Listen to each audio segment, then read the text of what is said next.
बहुत बहुत स्वागत है आपका घटना चक्र में। आज हम सबसे पहले चर्चा करेंगे बंगारू लक्ष्मण तहलकास्टिंग ऑपरेशन को। अगर आपको याद हो, और याद होगा ही बिल्कुल, क्योंकि आज पहली बार ऐसी एक है कि किसी राष्ट्रीय पार्टी के अध्यक्ष, पूर्व अध्यक्ष को सज़ा, भ्रष्टाचार के कारण उनको सज़ा सुनाई गई है। और बंगारू लक्ष्मण को 4 साल की सज़ा हुई है, सीबीआई की विशेष अदालत ने सुनाई है। और सबसे महत्वपूर्ण बात है कि ये जो सज़ा है, इसको लेके राजनीतिक जो बयानबाजी है वो तेज हो गई है। कांग्रेस लगातार सज़ा आने के सज़ा सुनाने के फैसले के बाद से कांग्रेस ने एक तरह से बीजेपी पे हमला बोला है। इससे पहले लगभग 2 साल से CWG से लेके 2G आदर्श घोटाले में कांग्रेस पर बीजेपी हमला बोल रही थी। सबसे पहले आपको हम दिखाते हैं कि एडवोकेट, जो सीबीआई के एडवोकेट, उन्होंने क्या कहा है।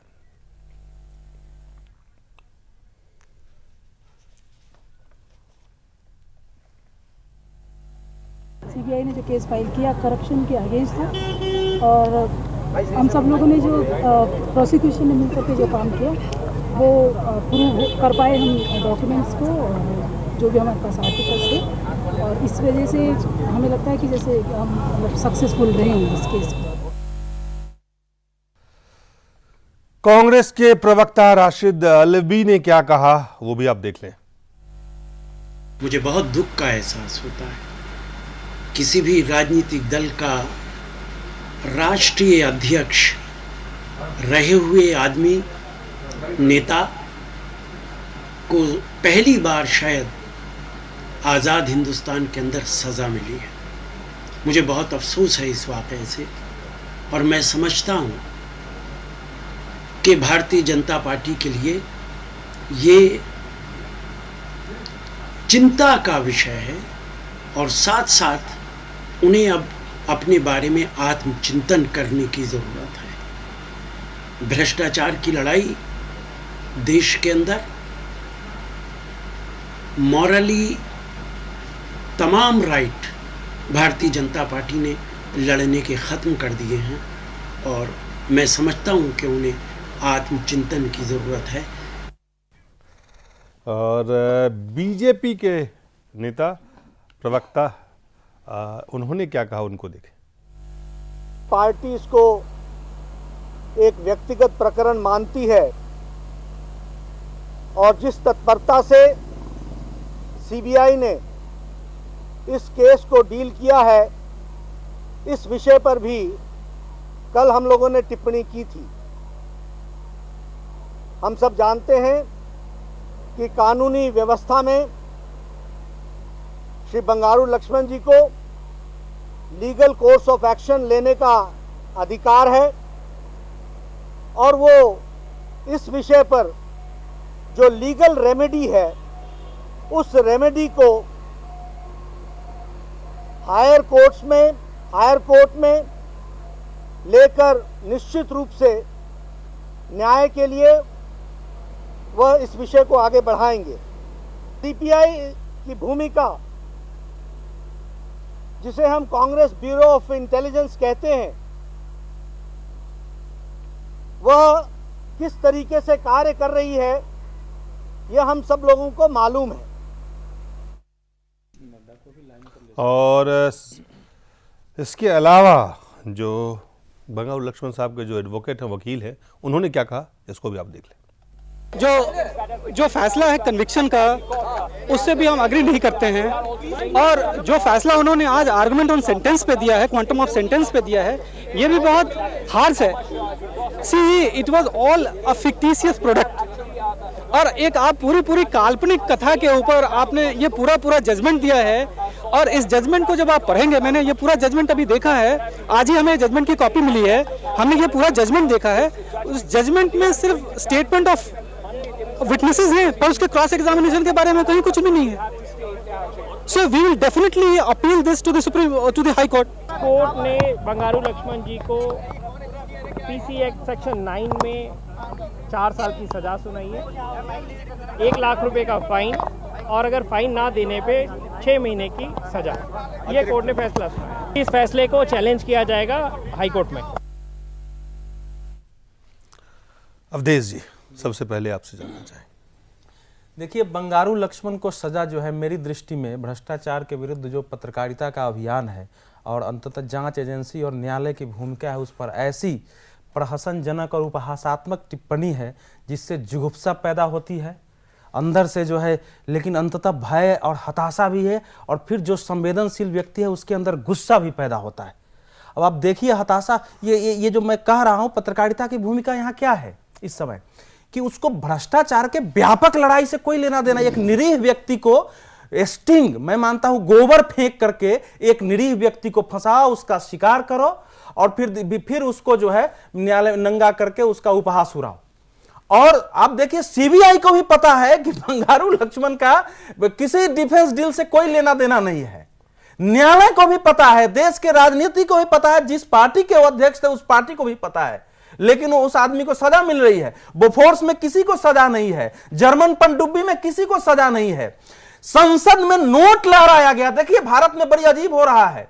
समीम भाई हमको माफ करेंगे, वसीम भाई सॉरी, कि सबको पता था कि सरकार बचाने के लिए क्या खेल चल रहा है। ऐसा नहीं है कि छुपा हुआ था, जिसने लड़ा उसको जेल हो गई, वो भी फंसता। लेकिन इस समय चूंकि भारतीय जनता पार्टी उनके साथ खड़ी हो गई, इसलिए उनका हश्र बंगारू की तरह नहीं हुआ, नहीं तो उनका हश्र भी बंगारू की तरह होता। तो ये मतलब ये क्या है ये। और ये भी ध्यान रखना चाहिए कि उस न्यायालय ने उस पत्रकारिता, सुनिए, उन्हीं पत्रकारों ने कॉल गर्ल भेज करके, वो न्यायालय के सामने था, कॉल गर्ल भेज करके अफसरों को फंसाया, उनके साथ अफसर सोए, शराब भिजवाया। अफसरों को भी जो है सजा हो गई, लेकिन पत्रकार को नहीं हुई। मैं पत्रकारिता पे फिर से चर्चा करूंगा, लेकिन अभी सजा पे इसके पीछे देखिए ऐसा है कि इसके पीछे कारण तो वही है। हम लोग उस समय भी, हमको ध्यान है जिस दिन हुआ था उस दिन मैं बंगारू लक्ष्मण के पास गया था।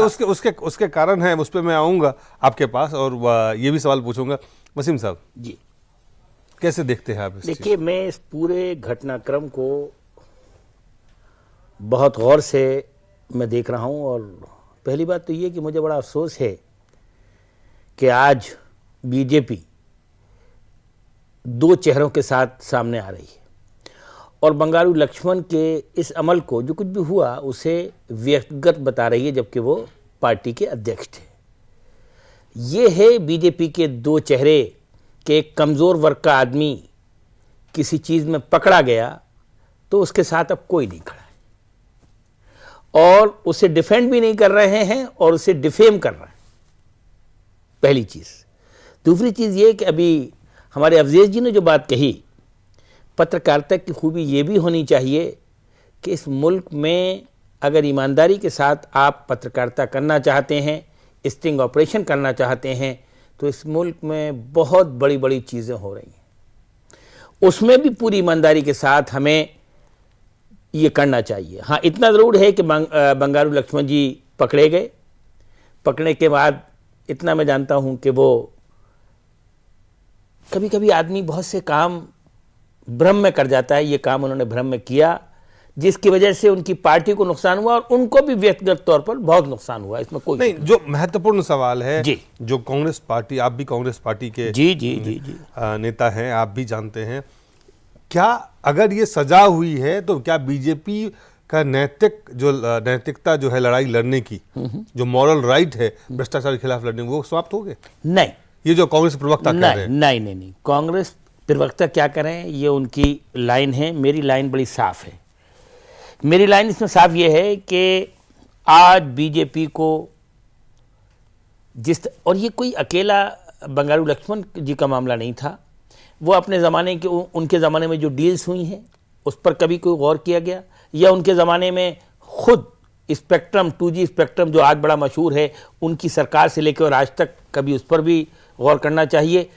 मेरा मकसद कहने का ये है कि आज बीजेपी करप्शन के मुद्दे पर जो उछल कूद रोज़ पार्लियामेंट में करती है, अब उसे ज़रा उछलना कूदना कम करना चाहिए, बंद करना चाहिए और देश की प्रगति की तरफ आना चाहिए। और मुल्क के करप्शन के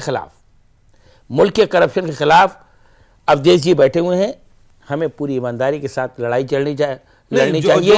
जी जी जी और ये नहीं हो सकता है कि हमारा करप्शन तो व्यक्तिगत था और आपका करप्शन जो है वो संस्थागत है, ये कैसे हो जाएगा? अवधेश जी नहीं, ऐसा सैद्धांतिक रूप से मैं वसीम भाई के बात से मेरी सहमति है। देखिए, भ्रष्टाचार के विरुद्ध इस समय कोई राजनीतिक दल लड़ाई लड़ने की स्थिति में नहीं है। भ्रष्टाचार केवल घूस लेना नहीं है, भ्रष्टाचार में आचार महत्वपूर्ण है। आपका आचरण, आपकी जीवन शैली, आप कैसे रहते हैं। Exactly. ज्यादातर 100 में 90 तो लोग झूठ बोलते हैं, वो भ्रष्टाचार नहीं है। अरे घूस लेना, इनकी जीवन शैली देखिए ना आप। भारतीय जनता पार्टी के नेताओं के और कांग्रेस के नेताओं के जीवन शैली में क्या अंतर है? मैं ये कह रहा हूं, बंगारू लक्ष्मण का उस समय का जो केस है, सवाल है कि कोई डिफेंस डील हुआ ही नहीं है। अगर कोई डिफेंस डील, मैं तो जा रहा हूं कि यह सजा हुई कैसे है। प्रश्न है कि वो आदमी कह रहा है कि मेरे पास आए, वो कह रहे हैं कि सर पार्टी के में हम चंदा देना चाह रहे हैं, आपका जन्मदिन का मुबारक है, और ये टेप में भी है। उन्होंने कहा दे दीजिए। अब वो टेप में लेते हुए उसमें वो रखते हुए दिखाया जा रहा है। उसमें उन्होंने कई अधिकारियों के, ब्रजेश मिश्रा के नाम बोले हैं। उन्होंने कहा कि हम बात नहीं, कर उसमें लेंगे। बात क्या है? देखिए, एक बात है, दो बातें हैं। क्या रक्षा सौदे में दलाली नहीं होती है? एक एक पंक्ति याद है मुझे नहीं। क्या रक्षा सौदे में दलाली नहीं होती है? स्टिंग जमाने से ऑपरेशन किया गया था। दोनों दो चीजें हैं। नहीं, दो, अगर ऑपरेशन किया गया, एक पार्टी के राष्ट्रीय अध्यक्ष ये कह रहे हैं कि हम बात कर लेंगे, या हम वो 4 नाम गिना रहे हैं, तो कहीं ना कहीं साफ है। ठीक है, आपने रक्षा सौदा नहीं किया, ये बात सच है। ये बात भी सच है कि कोई सौदा नहीं हुआ, इसलिए कोई दलाली भी नहीं ली गई। लेकिन ये होता है, और इस तरह से होता है, उसको उजागर किया गया। नहीं, भ्रष्टाचार देश में है, रक्षा सौदा में, इससे मैं थोड़ा इनकार कर रहा हूं।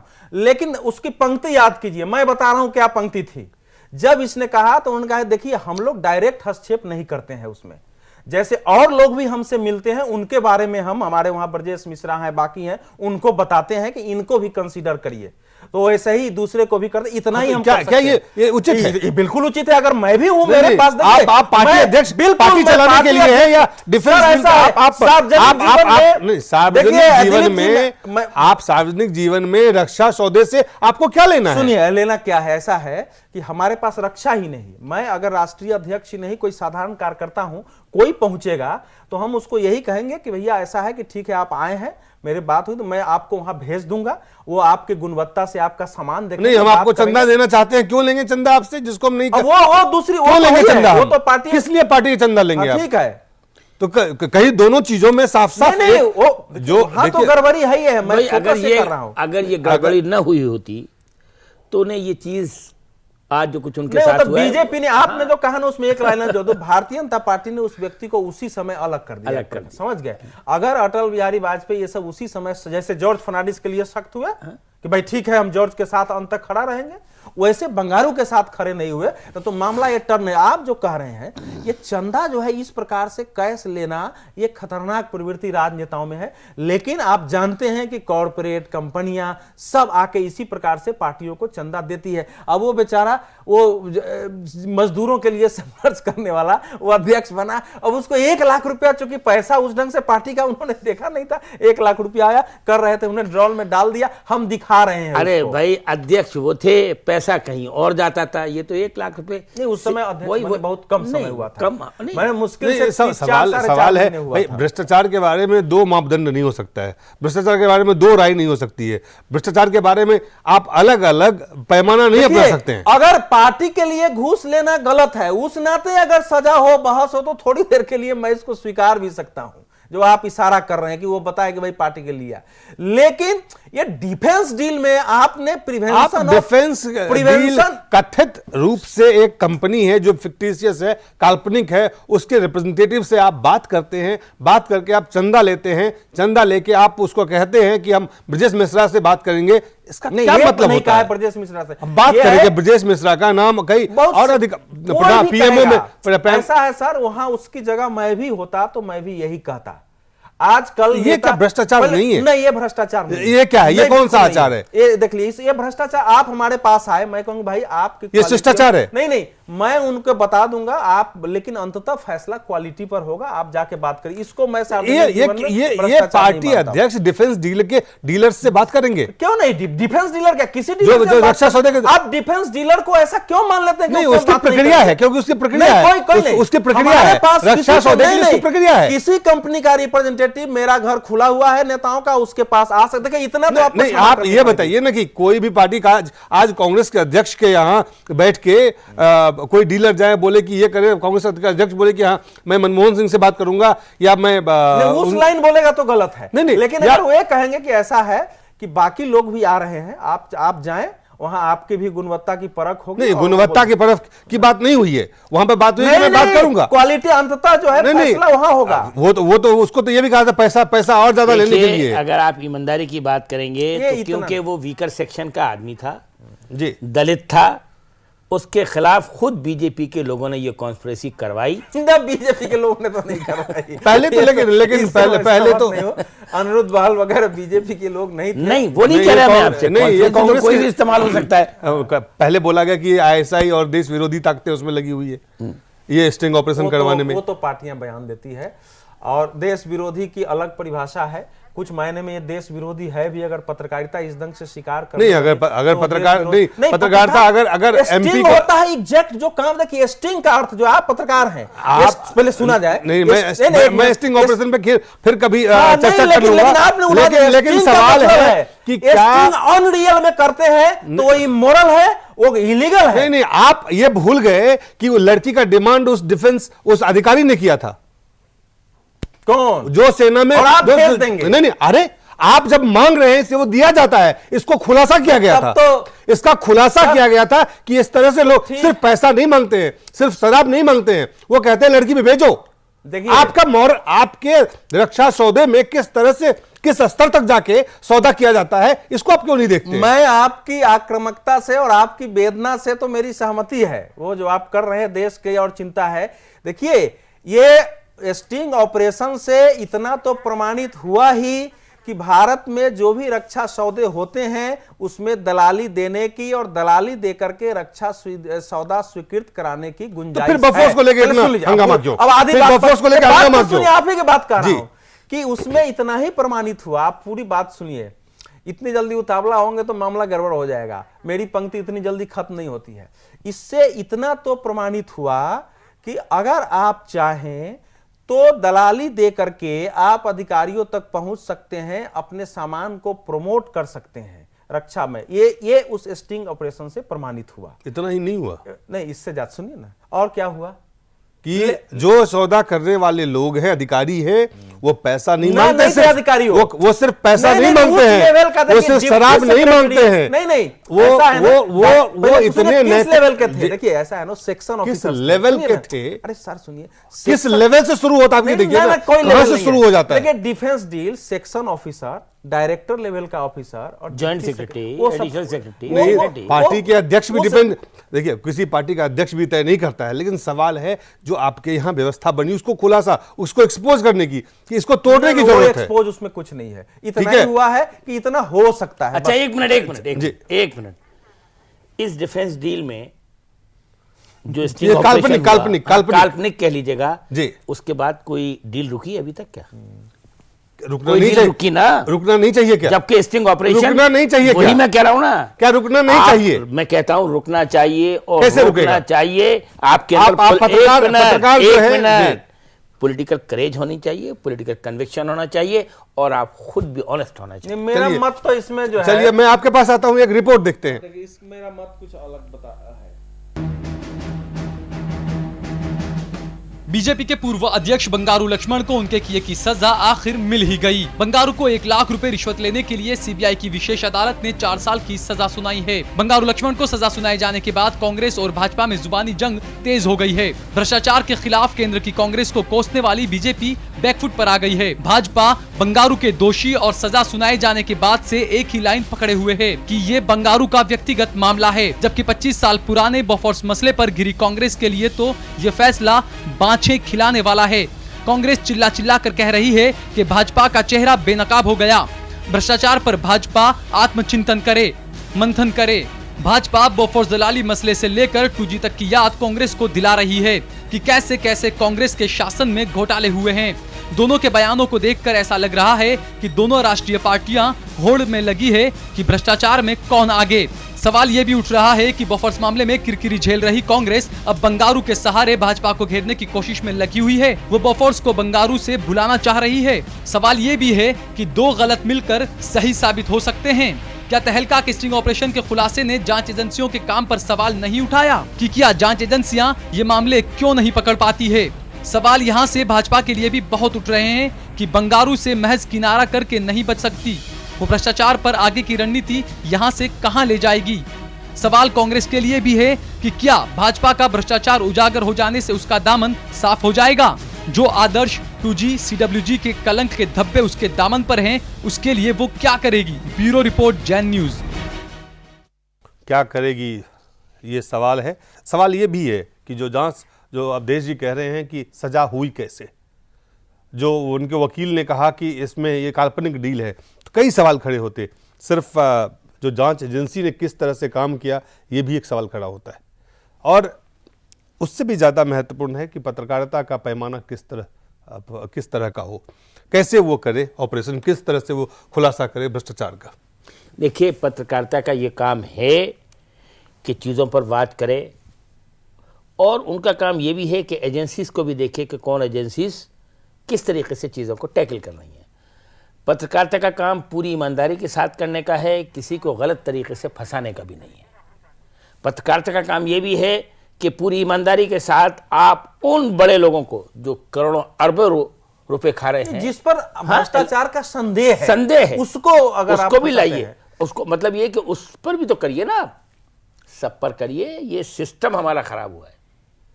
ये तो सिस्टम पे किया गया था। हमारा सिस्टम खराब हुआ, ये सिस्टम पे ही किया गया था। मैंने शुरुआत में ये कहा, जो बात आपने शुरू में कहा है वो अपनी जगह भाई इसलिए आ रहा है कि जो संस्थाएं हैं, राजनीति को तो छोड़ दीजिए, पत्रकारिता, न्यायालय, जांच एजेंसियां, उन संस्थाओं, उन सब का क्षरण हो गया है।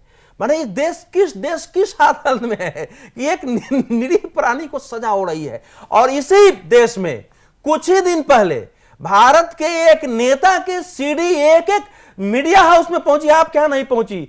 किसी ने नहीं दिखाया, किसी अखबार ने कुछ नहीं छापा, और देश के कोर्ट ने उसको जो है स्टे दे दिया, और पॉलिटिकल पार्टी ने मुद्दा नहीं बनाया। ये कैसे देश में हम लोग रह रहे हैं? ये तो इसलिए कहा था कि भारत ईश्वर के भरोसे चल रहा है क्या? और जहां तक आपने पत्रकारिता का पूछा, आप खुद मानते हैं कि इस समय मैं मानता हूं कि भारत की पत्रकारिता का बहुसंख्यक भाग को इस समय जो मेन कहा जाता है कि हमारा काम जो है जनहित में है, उसके विपरीत भूमिका है। जनहित के विपरीत भूमिका, बिल्कुल विपरीत भूमिका है। और इस प्रकार की भूमिका एक अपराधी भूमिका है। नाम नहीं लेना चाहता हूं, नाम नहीं लेना चाहता हूं। बहुत से पत्रकार ऐसे हैं, बड़े पत्रकार, जो इन डील्स में इन्वॉल्व रहते हैं। माफ कीजिएगा, इंक्वायरी कराइए। नहीं, उस पर चलेंगे, अभी बाद में करेंगे। इनको खुद मालूम है कि एक व्यक्ति, एक टीवी में नौकरी करने वाला व्यक्ति चैनल बना लेता है 2000 करोड़ का, उसका स्टिंग कौन करेगा? जी, उसका इसलिए कह रहा हूं कि देखिए, रैबिट कैपिटलिज्म जो होता है, देखिए जो प्रचंड पूंजीवाद होता है ना, वो स्वाभाविक रूप से पार्लियामेंट्री डेमोक्रेसी की एक उपज होती है, जिसको कि लोग महान मानते हैं। वो प्रचंड पूंजीवाद का बहुत घृणित रूप हमारे देश में है। मीडिया का पतन, पॉलिटिकल पार्टी का पतन, संस्थाओं का पतन और न्यायालयों का पतन। बीजेपी ने, हमारी बदकिस्मती ये है कि मुल्क में हम लाखों और हजारों के घपले तो हम पकड़ रहे हैं, हम करोड़ों और अरबों के हम घपले नहीं पकड़। एक लाइन में और बोलूंगा, जो मैं कह रहा हूं, ये बंगारू लक्ष्मण को मिली हुई सजा इस बात को, माने इस भयावह सच को फिर से उद्घाटित करता है कि हमारे देश की पत्रकारिता, यहां का राजनीतिक प्रतिष्ठान, यहां का न्यायालय और जांच एजेंसियां सभी क्षरित हो गए हैं। ये इसका निष्कर्ष है। ये एक महत्वपूर्ण बात, बहुत भयानक निष्कर्ष है। एक बीजेपी के नेता ने जो कहा, नड्डा साहब ने, कि ये कांग्रेस ब्यूरो ऑफ इन्वेस्टिगेशन, तो कहीं ना कहीं लगता है कि एक ये राजनीतिक बयान है, ये राजनीतिक बयान है, या वाकई जो संस्था है, जो एजेंसी है, वो प्रभावित होती है? प्रभावित जरूर होती होंगी, ऐसा नहीं है कि नहीं होती होंगी, लेकिन ये सब इंडिपेंडेंट मतलब ये एजेंसीज हैं।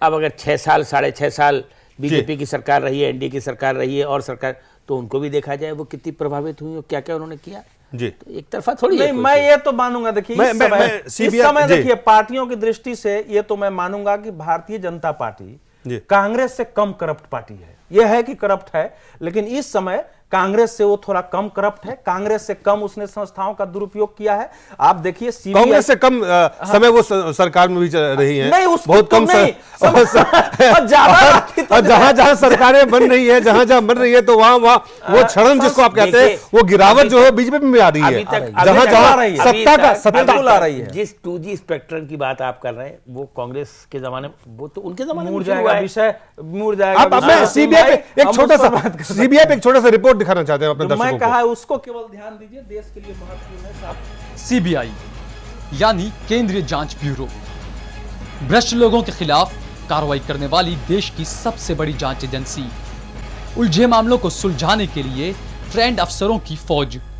तुलना अमेरिकी जांच एजेंसी FBI से, लेकिन हालात पर कतरे पंछी की तरह। ऐसा कोई बड़ा मामला याद नहीं आता जो सीबीआई ने सुलझाया हो, चाहे बोफोर्स हो, 2G हो, CWG, आदर्श घोटाला या फिर चारा घोटाला हो। सीबीआई की जांच की रफ्तार या तो सुस्त रही या फिर सुप्रीम कोर्ट की चाबुक से बढ़ी। दलील कभी राजनीतिक दबाव का तो कभी अधिकार का दायरा सीमित होने का। नतीजा भ्रष्टाचार के इन मामलों में से कुछ तो बंद हो गए और कुछ कोर्ट की तारीखों के मोहताज। सवाल कई उठते हैं, क्या सीबीआई मतलब कठपुतली जिसे राजनीति से जुड़े रसूख रखने वाले जब चाहें जहां चाहें अपने हिसाब से नचाएं? चलिए हम आपको दिखाते हैं वो कौन कौन से मामले हैं जिसकी जांच में सीबीआई पंगु ही साबित हुई है। यूरिया घोटाला 1996 में केस दर्ज हुआ। 26 नवंबर 1997 को अदालत में चार्जशीट दाखिल की गई। फिलहाल केस अंडर ट्रायल है। चारा घोटाला 1996 बोफोर्स केस की क्लोजर रिपोर्ट दाखिल करते समय अदालत ने कहा था कि 64 करोड़ के इस कथित रिश्वत कांड की जांच में 250 करोड़ रुपए खर्च हो चुके हैं। बावजूद इसके नतीजा सिफर रहा और ये केस फाइलों में बंद हो गया। 2G घोटाला तकरीबन 2.25 लाख करोड़ रुपए का घोटाला, जिसे देश का अब तक का सबसे बड़ा घोटाला कहा गया। यहाँ भी सीबीआई की जांच या तो सुस्त या कोर्ट के चाबुक से ही आगे बढ़ी। CWG घोटाला तकरीबन 70,000 करोड़ रुपए का घोटाला, सीबीआई की जांच की रफ्तार सुस्त। आदर्श सोसाइटी घोटाला, सीबीआई की जांच की रफ्तार आदर्श कहलाने लायक नहीं। एक रिपोर्ट के मुताबिक सीबीआई के पास पिछले 10 साल से तकरीबन 2300 मामले लंबित हैं। मामले और भी हैं, फहरिस्त लंबी है जिसे उंगलियों पर गिनवाना मुमकिन नहीं। Bureau report, Jain news. ये क्या दिखाता है, क्या दर्शाता है वसीम साहब? क्या ये जो रिपोर्ट है, कहीं ना कहीं एक संकेत मिलता है इस रिपोर्ट से। कई सारे केसेस सीबीआई के पास है, बहुत कम केस। क्या इतनी लंबी किसी फाइनल कंक्लूजन पर संकेत क्या देते हैं? संकेत ये देते हैं कि हम फ्री, फेयर और ट्रांसपेरेंट इंक्वायरी या तो कर नहीं रहे हैं या हमें करने की क्षमता बढ़ाया नहीं है, दी जा नहीं रही है। अवधेश जी, अब इस पर क्या है? ये तो सीबीआई वाकई हर साख पे बर्बाद गुलिस्ता करने को बस एक ही उल्लू काफी है।